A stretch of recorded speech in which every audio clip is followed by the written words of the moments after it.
안녕하세요. 인생사 세옹지마라더니 이런 일이 있을 줄은 상상도 못했네요. 홀어머니 밑에서 어렵게 자라와 홀대하는 시모와 전 남편에게서 벗어나기까지의 일을 들어주실래요? 물론 세상에 완벽한 가족은 없다고 생각해요. 편모 슬아에 어렵게 자라면서도 항상 그런 생각으로 스스로를 위로하며 컸죠. 저라고 원해서 홀어머니 밑에서 큰 건 아니잖아요. 또한 모든 사람들이 그렇듯 가족은 원한다고 가질 수 있는 것도 아니고요. 그런데 시댁 식구들, 특히 시모는 그걸 가지고 매번 무시하고 홀대하기 일쑤였죠. 이렇게 말하면 그렇게 당할 것 뻔히 알면서 왜 결혼했냐고 묻는 사람도 있어요. 뭐 다들 그렇듯 남편이 지켜줄 거라는 그런 멍청한 생각을 하고 있었던 거죠. 나중에 한 사실이지만 남편이 저 아니면 안 된다고 시댁에 아주 난리를 피웠더라고요. 왜 그렇게 할 정도였는지 알게 된 건 나중이지만 만약 그때 헤어졌더라면 이런 꼴을 보지 않을 수 있었을까요? 글쎄요, 모르겠어요. 다른 집안이었다면 달랐을까 하는 그런 생각도 이전에는 많이 했지만 이젠 더 이상 안 하려고요. 내가 정말 며느리에 대해선 할 말이 많은 사람이야. 너 같은 며느리 들일 생각 정말 추호도 없었거든. 우리 아들이 뭐가 모자라니? 공무원에 집안도 번듯하고 도대체 모자란 게 뭐가 있어서 감히 너 같은 게 옆에 붙어서 우리 아들 혼사기를 막아? 그래서 몇 번이나 말했지 않니? 애저녁에 헤어지라고. 결혼을 하고 신혼여행을 다녀온 날 들린 시댁에서 시모가 한 말이었어요. 그러니까 처음부터 저는 아니었다는 거죠. 엄마, 제발 그만 좀 해. 내가 좋다잖아. 이제 우리 허락 좀 해줘요. 아, 결혼까지 했는데 왜 이렇게 못 살게 굴어? 너도 그러는 거 아니야. 네 앞날 걱정하는 엄마한테 어떻게 그런 말을 해? 네 옆에 있는 걔 좀 봐. 아휴, 내가 정말 부끄럽고 속상해서 어디 가서 며느리가 있다고 이야기도 못해. 하긴 결혼식에 남편 친인척은 잔뜩 왔는데 시모 지인은 몇 명 안 왔더군요. 그것만 봐도 알 수 있었어요. 시모가 저를 며느리로 인정하지 않는다는 거. 솔직하게 말하자면 결혼은 우리 둘의 일이니 남편과 잘 살면 될 거라고 생각한 게 너무 안일했던 거죠. 그 뒤로도 시모의 막말은 이어졌어요. 남편이 매번 뭐라고 하니 남편과 시부 앞에서는 더 이상 말을 못하고 둘만 있을 때 그러기 일쑤였습니다. 사사건건 트집을 잡아 저와 제 친정을 무시하는 이야기를 해댔죠. 똑바로 좀 하거라. 너 언제까지 아버지 없이 자란 티 낼래? 응? 시아버지 마음에 드는 게 그렇게 쉬운 일인 줄 알았니? 쓸데없는 짓 집어치우고 그냥 숨 죽인 듯 지내. 네 얼굴 보면 속 터지는 사람이 여기 한둘이야? 하긴 엄마 혼자 뭘 가르쳤겠어. 먹고 사느라 바빠서 애 교육은 뒷전이었겠지. 아으, 지긋지긋해. 언제까지 내가 네 뒤치다거리 다 해줘야 되니?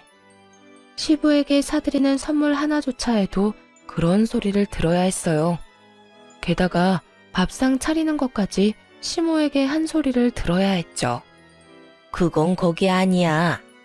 너는 밥상 차리는 거 하나도 제대로 못 배웠으면서 무슨 결혼을 한다고? 아유, 내가 뭘 바라겠어. 엄마 혼자 키운 딸려니 무식한 게 당연한 거겠지. 어쩜 순진하고 불쌍한 얼굴로 속만 뒤집어 놔? 지금 내가 하는 말이 심하다고 느껴지는 것 같지? 아니야. 그거 다들 그렇게 생각하고 있는 거야. 집안일도 제대로 못해서 보는 사람 속만 뒤집고.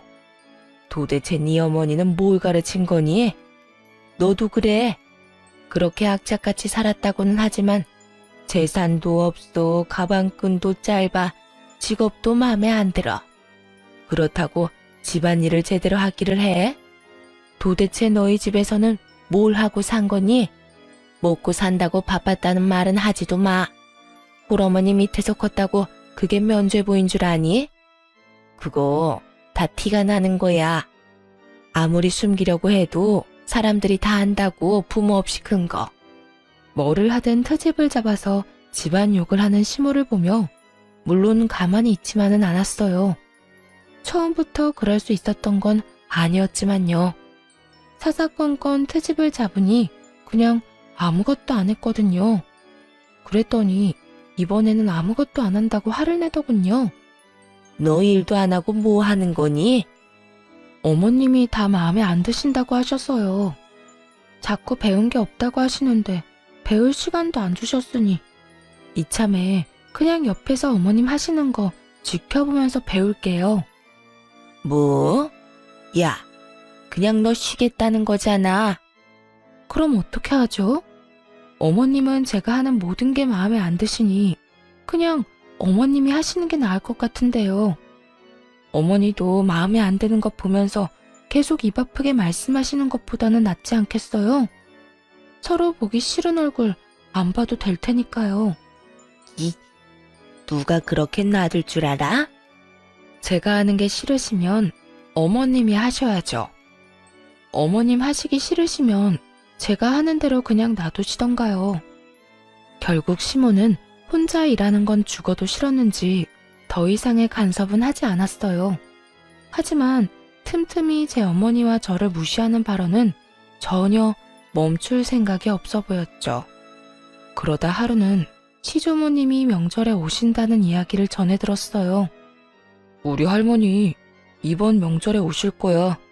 그때 결혼 전에 인사드리러 갔을 때 보고 처음이지? 응. 할머님은 어떤 분이셔? 이게 가장 중요한 문제였어요. 시모와 비슷한 사람이면 큰일이잖아요. 그런데 남편이 그러더군요. 할머니는 좀 힘들게 사셨어.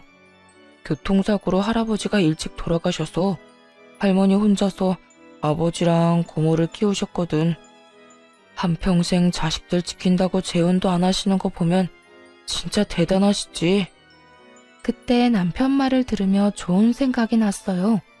이거면 시모 뒤통수를 한 대 정도는 때려줄 수 있지 않을까 생각했거든요.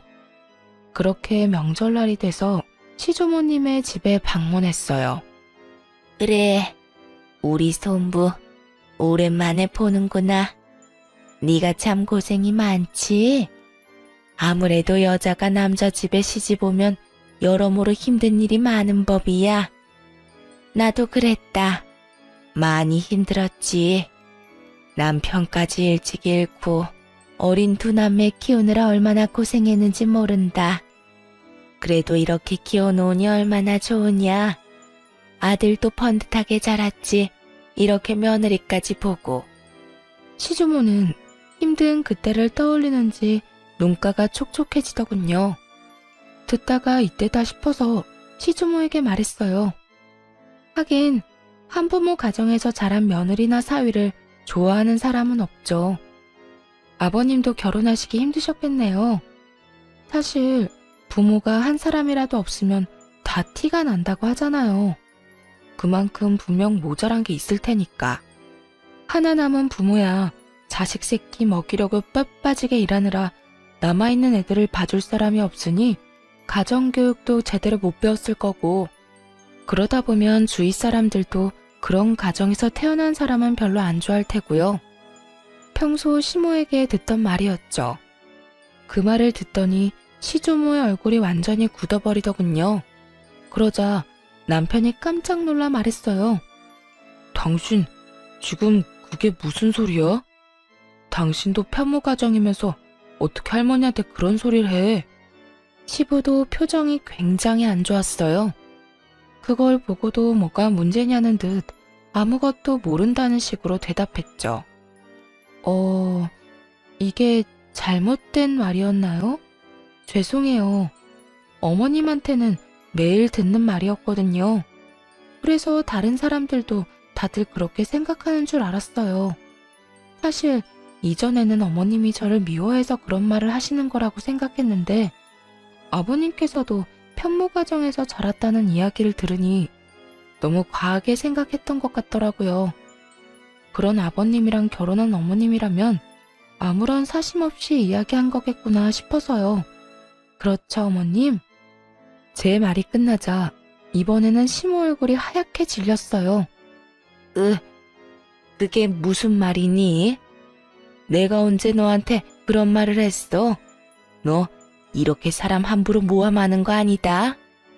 모함이라뇨. 어머님이 평소에 하신 말씀 반에 반도 안 했는데요. 매번 너희 엄마한테 도대체 뭘 배운 거냐고 그렇게 말씀하셨잖아요. 오늘도 음식 준비하면서 그렇게 말씀하셔놓고선. 에미야, 너 정말로 손부한테 그런 소리를 했어? 어머님, 그게 아니라요. 그게 아니긴 뭐가 아니야.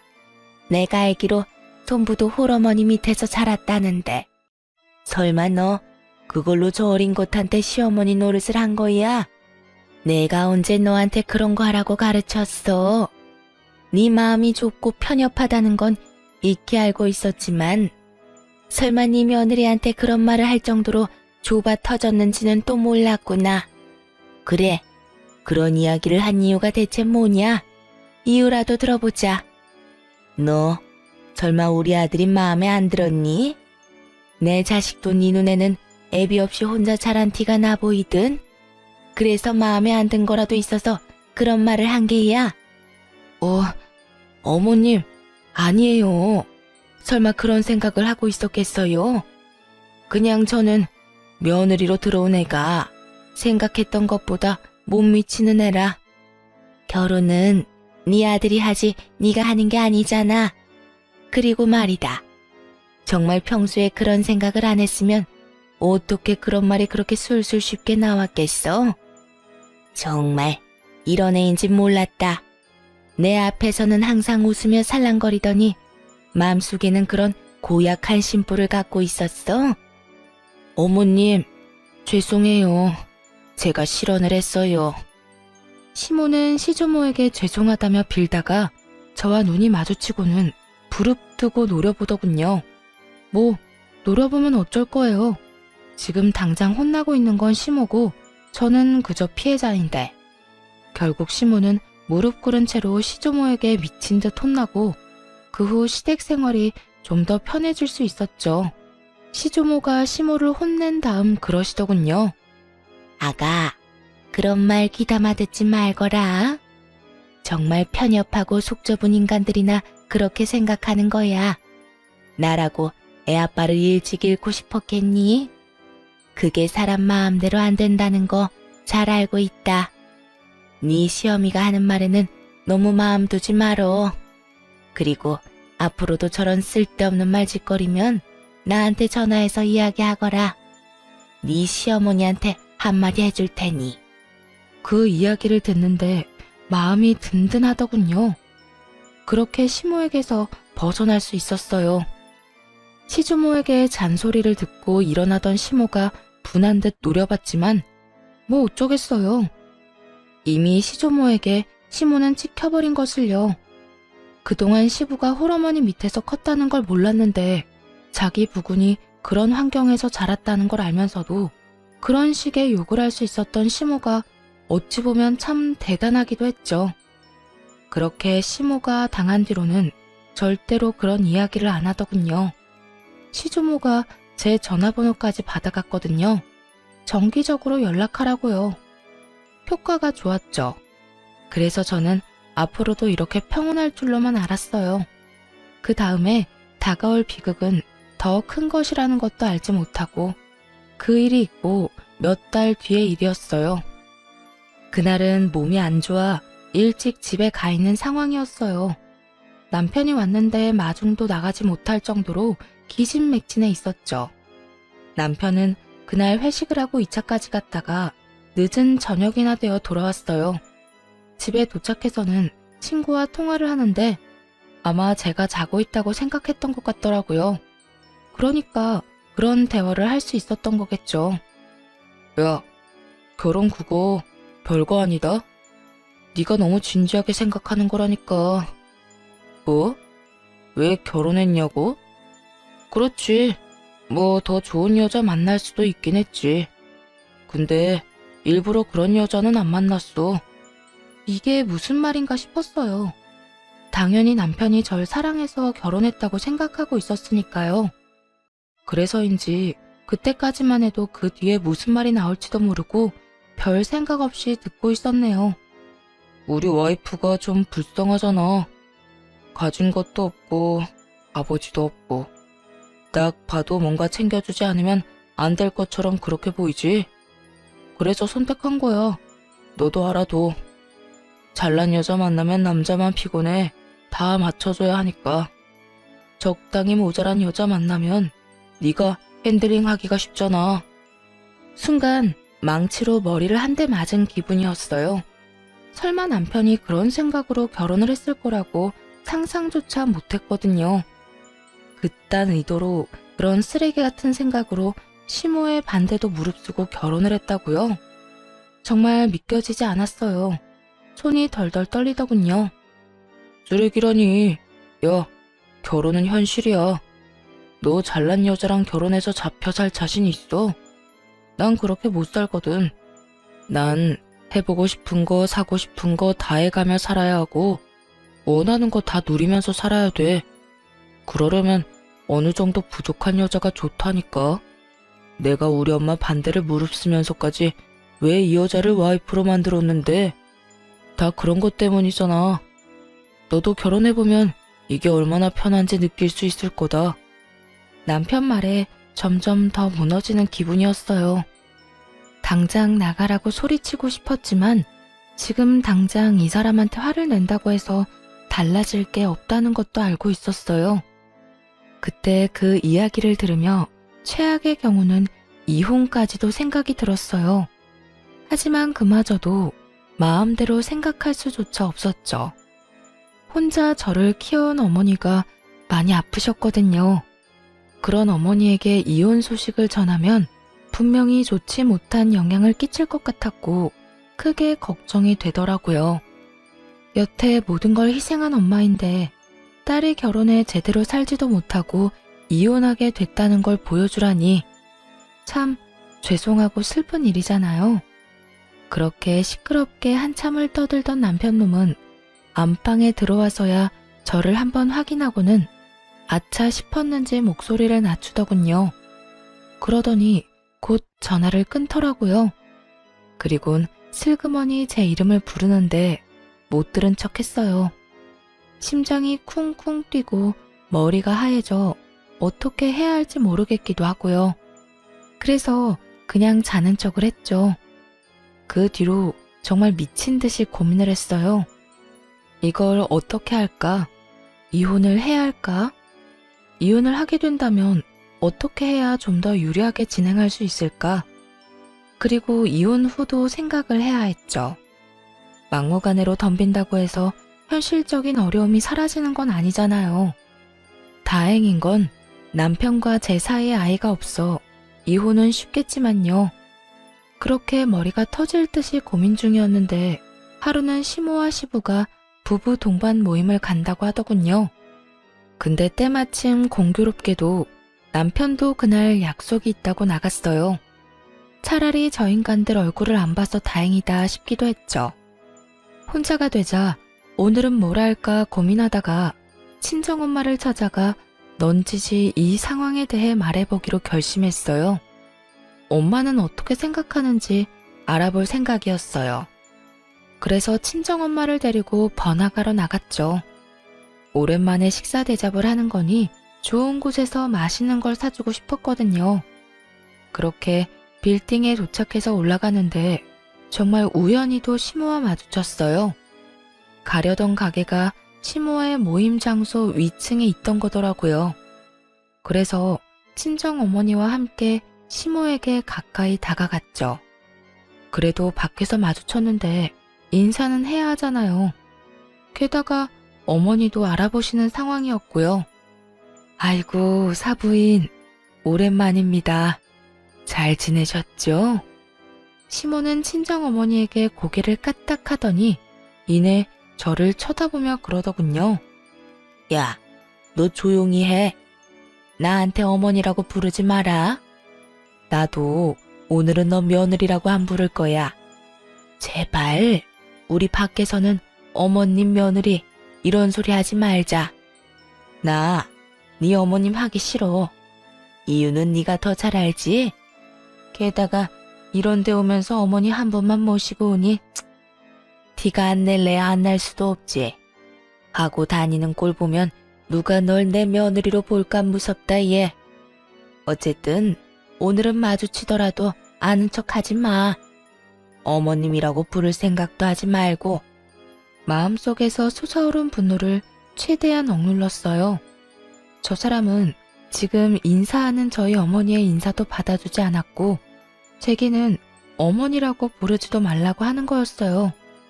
그 이유야 뻔했죠.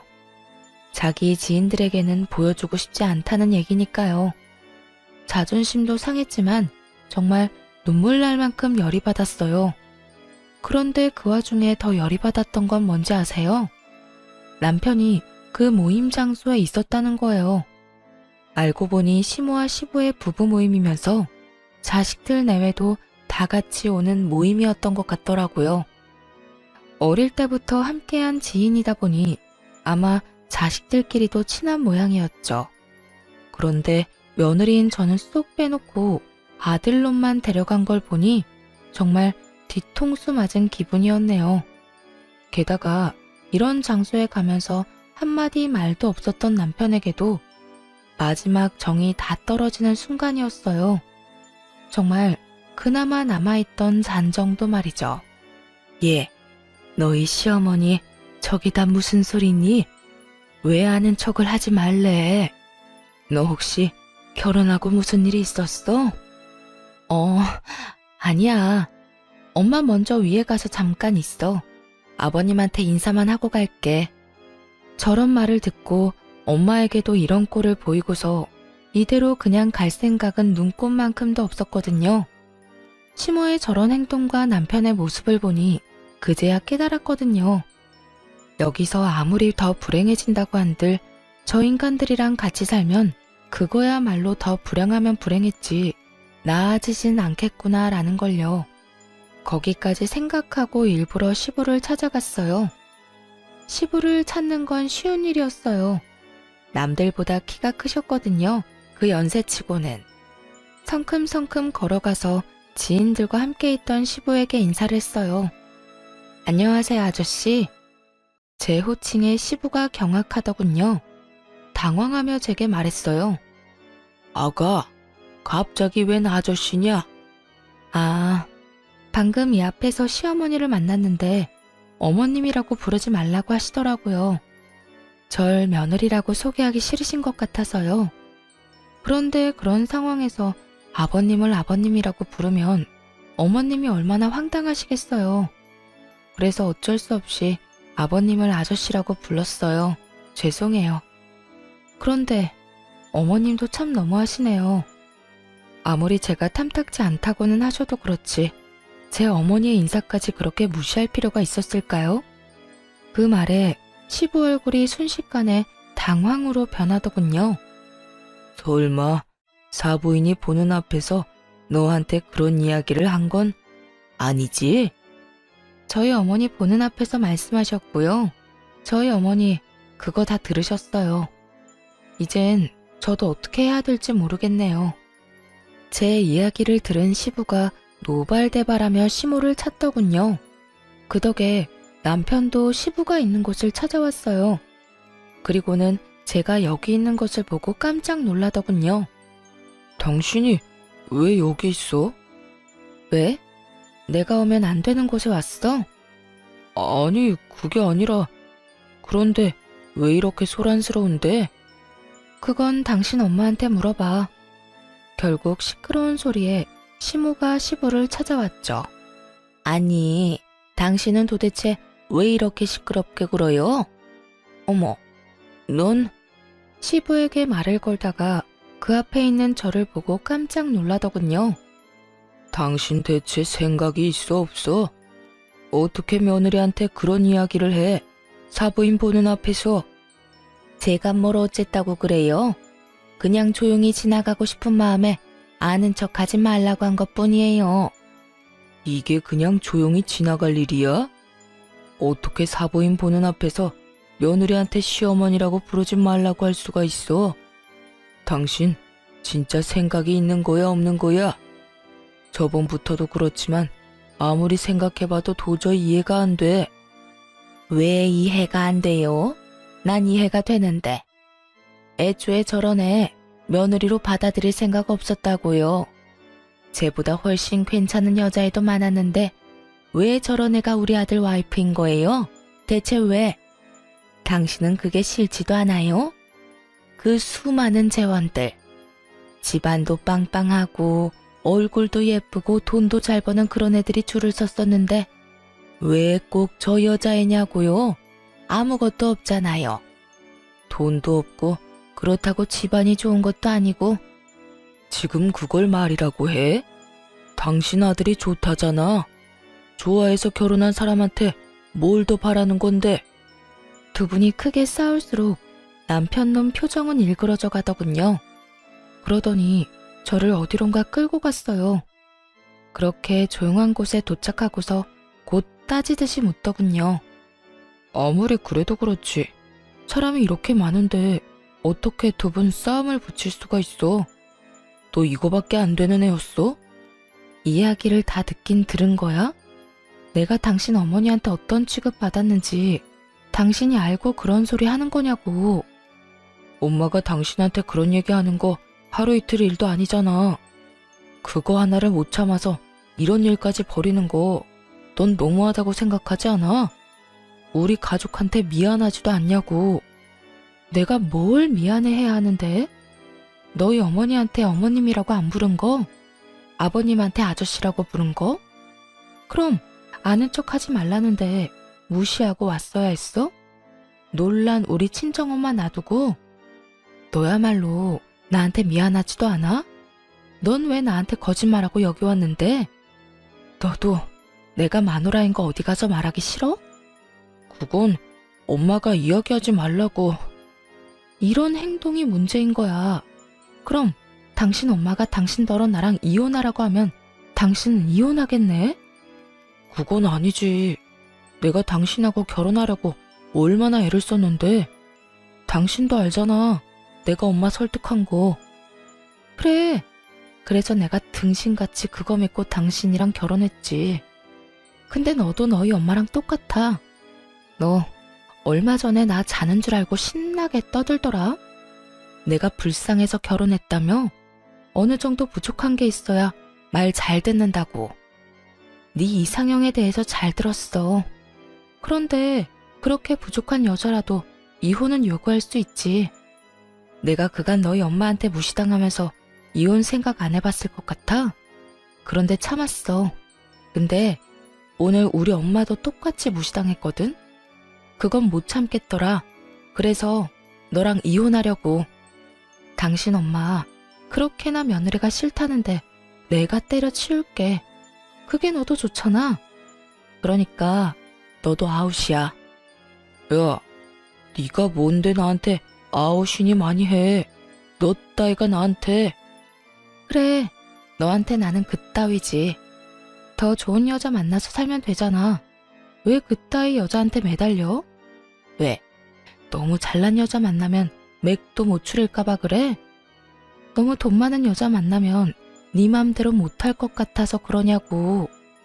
나같이 부족한 여자 만나야 네 맘대로 살 수 있으니까.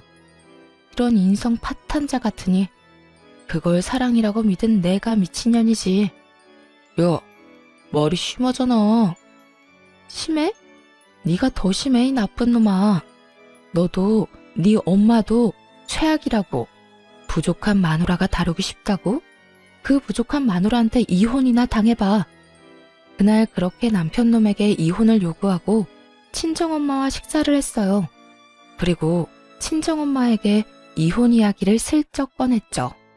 자세한 이야기는 하고 싶지 않았는데 그걸 아셨는지 어머니도 더 묻지는 않더라고요. 하지만 이전의 시모와의 대화로 시댁에서 어떤 취급을 받고 있는지 다 파악하신 것 같더군요. 그렇게 식사를 마치고 집에 돌아와 짐을 싸고 있으니 남편 놈이 옆에 붙어서 계속 말을 걸었어요. 당신 진짜 나랑 이혼할 거야? 내가 한 번만 봐줄 테니까 다시 한 번만 생각해봐. 난 당신이랑 이혼 못해. 내가 지금 당신이랑 이혼해봐. 내 평판이 어떻게 되겠어? 당신이 어찌 됐든 나는 이혼남 딱지 달고 사는 거 싫다고. 그러니까 이혼은 꿈도 꾸지 마. 기가 찼습니다. 이혼을 하기 싫다는 남편 놈의 이유는 자기 평판 때문이었어요. 그렇게 짓거리더니 이혼하고 싶지 않다며 협박을 하더군요. 그렇지만 시모의 반응은 달랐어요. 굉장히 좋아했거든요. 짐을 싸는데 기분이 정말 더럽더라고요. 그리고 오기도 생겼죠. 내가 너희보다 더 잘 살아내겠다고. 그래서 결국에 웃는 사람이 나라는 걸 보여주겠다고 말이죠. 그런데 언제나 힘든 일은 한꺼번에 오더군요. 이번에는 이혼 소송 도중에 친정엄마가 돌아가셨어요. 원래부터 몸이 안 좋으시긴 했어요. 그래서 병원 진료도 받았고요. 그런데 시모와 마주치고 저의 상황에 대해 아신 뒤로 컨디션이 급격히 안 좋아지시더니 그렇게 손 쓸 틈도 없이 돌아가셨죠. 너무 힘들었어요. 그런데 어떤 멀끔한 아저씨가 와서는 부의금으로 1억을 내고 가신 분이 계셨어요. 그것도 제게 직접 전해주셨죠. 그 아저씨를 붙잡고 물어봤어요. 왜 그렇게 큰 돈을 준 것인지. 내가 아가씨 엄마한테 신세를 많이 줬어. 사실 그 돈으로도 모자라지. 더 주고 싶은데 아가씨가 그걸 안 좋아할 수도 있다는 생각이 들어서 자제한 거야. 엄마에게 신세를 졌다고요? 엄마는 그런 얘기 없었는데. 혹시 혼자서 하기 힘든 일 있거나 버거운 일 있으면 나한테 연락해요. 나라도 대신해서 열심히 아가씨 도와줄 테니까. 그 정도로 아가씨 엄마한테 내가 갚아야 할 게 많은 사람이거든. 어쨌든 저는 그 친절한 아저씨가 준 돈과 어머니가 남긴 유산으로 집을 구하기로 했어요. 여자 혼자 집을 보러 다니면 위험한 일이 있을 것 같아 그 아저씨에게 조심스럽게 연락을 했죠. 그리고 생각보다 좋은 집을 생각보다 좋은 조건에 계약할 수 있게 됐어요. 그 아저씨는 저와 함께 다니며 아주 꼼꼼하게 모든 걸 다 알아봐 줬어요. 무엇보다 안전한지부터 확인하더군요. 참 고마운 분이셨죠. 그래서 집 계약한 날 아저씨에게 식사 대접을 하기로 했어요. 그런데 그곳에서 정말 우연찮게도 다시 시모와 마주쳤어요. 아무래도 생활권이 좁은 지방인데다가 남편과 자주 다니던 곳이 시모의 단골 가게이기도 하니 계속 마주치게 되더라고요. 아이고, 너도 참 대단하다. 우리 아들이랑 이혼 준비하면서 아저씨를 만나? 벌써부터 다른 남자 잡아서 결혼하려는 생각이니? 정말 천박하다, 천박해. 어머니 혼자 키워서 그런지 생각하는 게 남들이랑 아주 달라요. 하긴 이제 너도 알 거야. 그게 딱 네 수준이라는 거. 우리 아들이랑 헤어져 주는 것만으로도 고마우니까 내가 더 이상 아무 말은 안 할게. 근데 이건 꼭 말해야겠다. 무슨 일로 여기 왔는지 모르겠지만 오늘은 다른 데서 식사해. 오늘 우리 아들 여기서 중요한 약속이 있어. 그러니까 네가 나가줘. 그 이야기를 듣고 있는데 정말 어이가 없더라고요. 이 가게가 자기 것도 아니면서 뭘 나가라 말아요. 한마디 하려는데 옆에 있던 아저씨가 참지 못하고 나섰어요. 아줌마는 뭔데 우리더러 나가라고 하는 겁니까? 아줌마가 이 가게 사장님이라도 돼요? 사장은 아니지만 이 애랑 내가 그리 좋은 사이는 아니거든요. 그리고 그쪽도 딸 같은 애 데리고 이런 데 와서 밥 먹고 그러는 거 좀 그렇지 않나? 남들 보기 얼마나 부끄러운지도 모르고. 하긴 그런 짓 저지르는 사람들은 부끄러움도 모르더라. 저 아저씨를 싸잡아 모욕한 시모의 입은 정말 한 대 쳐주고 싶을 만큼 얄미웠어요. 제가 여기 사장 지인입니다. 아주머니야말로 정신이 나갔네. 나랑 이 아가씨가 어떻게 그런 사이로 보여요? 뭐 눈엔 뭐만 보인다더니 생각하는 것도 천박한 것이. 아가씨는 대체 이런 사람이랑 어떻게 하는 사이야? 지금 이혼 소송 중인 전 남편 어머니예요. 아, 이 아줌마가 아가씨 엄마를 무시했다던 그 사람이에요? 아가씨도 무시하고? 네, 저희 엄마가 인사하셨는데 인사도 다 무시하고 엄마 보는 앞에서 저한테 어머님이라고 부르지 말라고, 너 같은 며느리 부끄러워서 어디 내놓기 힘들다고 그렇게 말씀하셨던 그분이세요. 제 말이 끝나자마자 아저씨는 시모를 아래 위로 훑어봤어요. 그런데 시모도 지지 않고 아저씨를 아래 위로 훑어보더군요. 그러더니 아저씨 하는 말은 싹 다 무시하고 저한테 이야기하더군요. 안 나갈 거면 우리 아들 방해나 하지 마. 우리 아들 오늘 처음 보는 자리야. 텀볼 여자분 집안이 빵빵한가 보죠. 빵빵하다 마다. 부모님이 의사야. 그것도 꽤나 큰 병원에 계시고 너하고는 비교조차 안 되지. 그럼 학교도 좋은데 나왔겠네요. 당연한 얘기 아니니? 인서울의 유명한 대학 나와서 해외 유학까지 한 채원이야. 한마디로 엄청 잘난 여자란 얘기네요. 뭐 어차피 안 될 것 같은데 잘해보세요. 제가 그렇게 말하자 저에게 따지고 싶어 하던 시모가 입구 쪽을 보고 살짝 눈이 굳었어요. 며느리감으로 시모가 점 찍어놓은 여자가 들어오고 있었던 거죠. 시모는 제게 한마디도 없이 후다닥 그 여자가 들어오는 곳으로 향했어요. 그걸 뒤로 하고 아저씨와 식사를 하고 이야기를 나누고 있었어요. 그런데 예상보다 일찍 남편의 선자리가 끝났더군요. 게다가 주선자들이 있는 상태로 말이죠. 여자 쪽 사람들이 나가자마자 시모가 제게 왔어요. 도대체 이게 다 무슨 일이냐? 너 뭔가 알고 있지? 마지막에 그 아가씨 오기 전에 너 나한테 뭐라고 했잖아. 그런데 시모가 그런 이야기를 하는 도중 남편 놈이 저를 알아보고는 딱 달려오더군요. 당신도 여기 있었어? 날 봤으면 아는 척 해야 될 거 아니야. 그리고 옆에 이 아저씨는 누군데?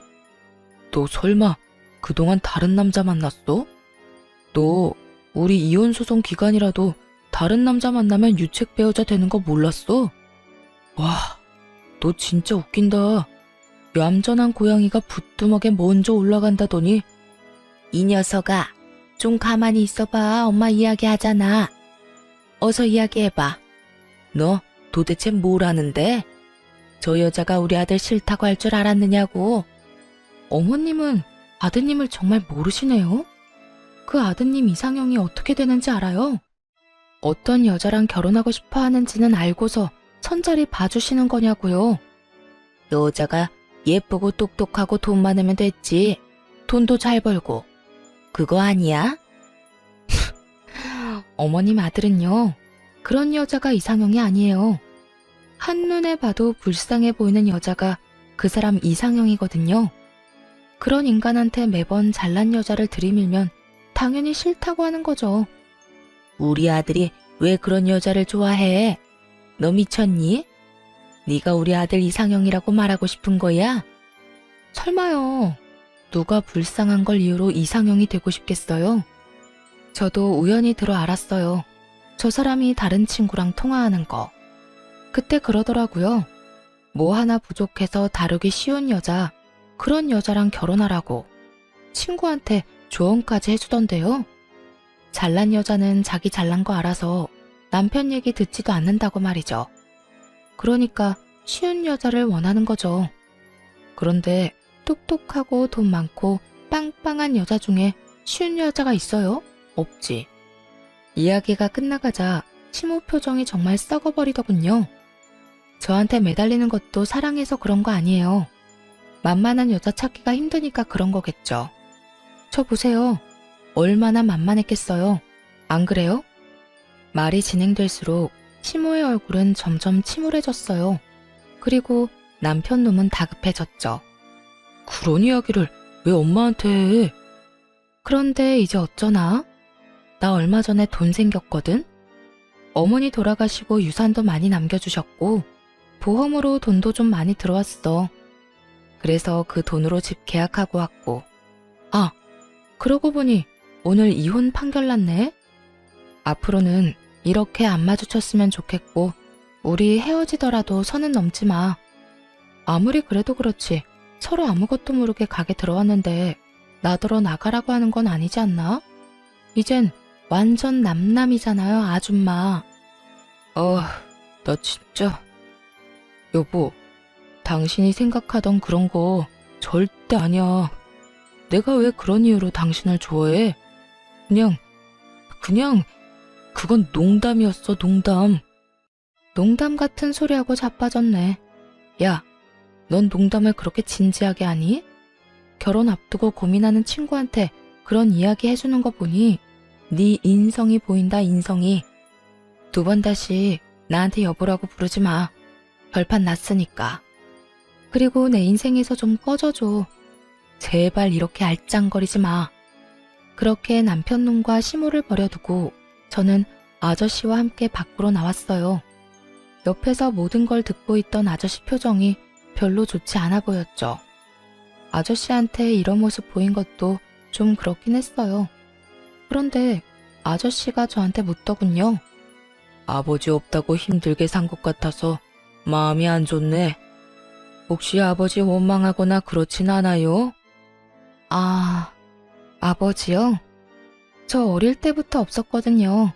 완전 갓난쟁이 때부터. 사실 나 버린 건 원망 안 해요. 무슨 기억이라도 있어야 원망을 하죠. 누구를 어떻게 원망해요? 그런데 엄마는 달라요. 엄마는 계속 울었거든요. 재혼도 안 하고 매일매일 아버지만 그리워하면서. 돌아가실 때쯤에는 그런 말씀 없으시긴 했지만 그래도 그런 거 보면 원망스럽기도 하고 그래요. 그때 아저씨가 침울한 얼굴로 저한테 조심스럽게 말을 꺼냈어요. 아가씨, 미안해. 사실은 내가 속였어.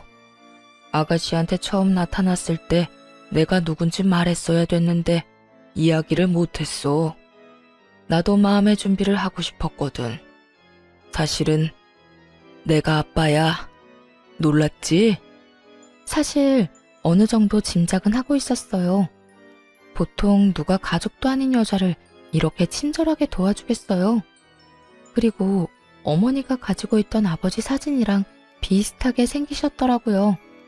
많이 늙었지만 그래도 비슷해 보였죠. 어떻게 절 찾았어요?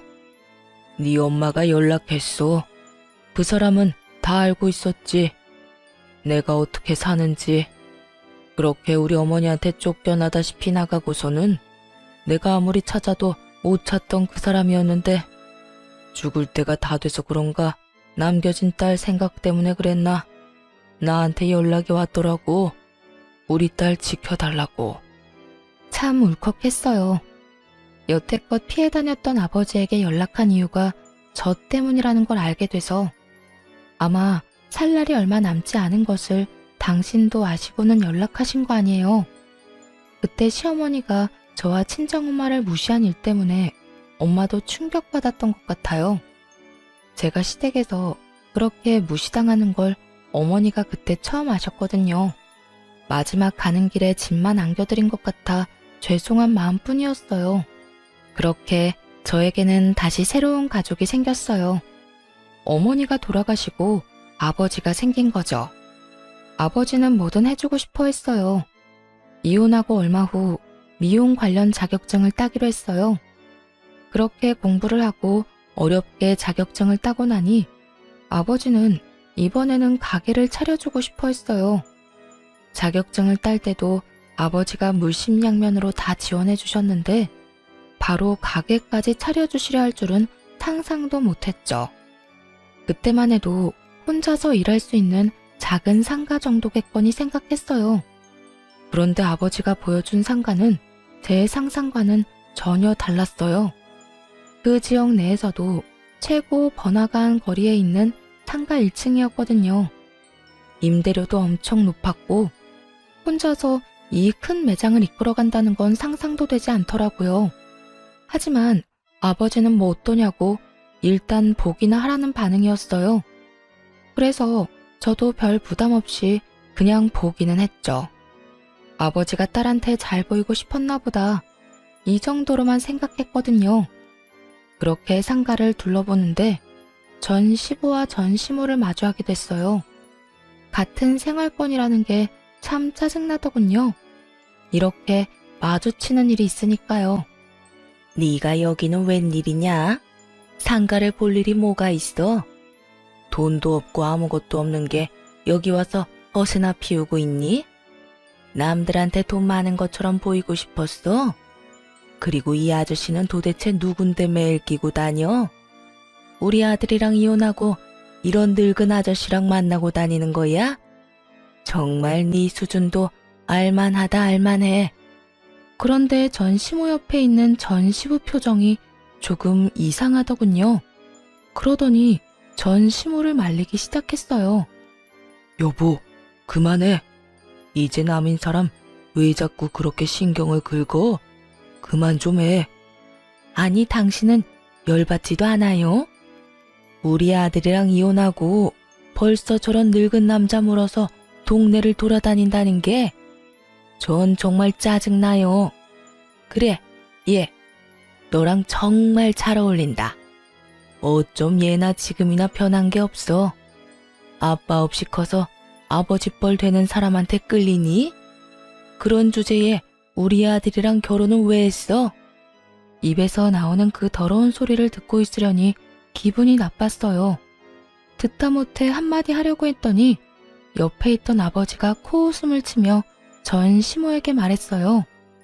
내가 듣자 하니 우리 딸이 돈 없고 편모스라에 컸다고 그렇게 못되게 굴었다지? 그런데 이거 어쩌나 이제 아빠가 생겼는데 당신네들이 보려고 하는 이 상가 내 거야. 당신들이 들어와 있는 이 빌딩도 내 거라고. 나는 내 거 당신 같은 인간들한테 빌려줄 생각 요만큼도 없어. 내 거는 우리 딸 거지. 이 빌딩도 마찬가지고. 나 죽으면 우리 딸이 가질 건데 어때요 기분이? 아까워서 죽을 것 같지? 한 달만 참았으면 이 재산도 당신 아들한테 돌아갔을지도 모를 거 생각하니까 눈앞이 빙글빙글 돌지. 사람 괴롭히면서 나쁘게 군 죄값 받는다고 생각해. 한평생 동안 죽을 때까지 당신들이 가질 수 있었던 거 보면서 후회나 하고 살아. 내 딸은 내가 준 부동산 가지고 떵떵거리며 살 테니까. 아버지 말을 듣는 전 시모의 얼굴은 경악으로 물들었어요. 아무것도 없는 빈털터리에 이혼한 전 며느리가 갑자기 건물주의 딸이 되어 나타난 거나 다름없잖아요. 게다가 전 남편과 이혼한 지 한 달이었어요. 한 달 만에 전 며느리 처지가 바뀌었으니 자기 딴에는 또 얼마나 억울했겠어요. 어이없죠? 실제로 자기 것도 아니면서. 잠깐만. 진짜야? 진짜로 너희 아버지야? 이 빌딩 주인이고? 나한테 거짓말하는 거 아니지? 그때 아버지가 관리인을 불렀어요. 여기 있는 사람들 내보내요. 톡 시끄러운 인간들이니까.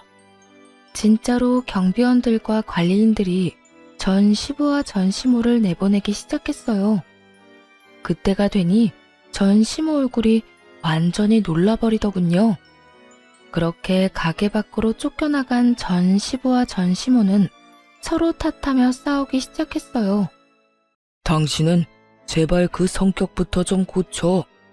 저번에도 사람들 보는 앞에서 며느리한테 그딴 짓 해서 사람들이 우리를 우습게 하는데 지금도 봐. 당신 때문에 원하던 상가도 계약 못하게 됐잖아.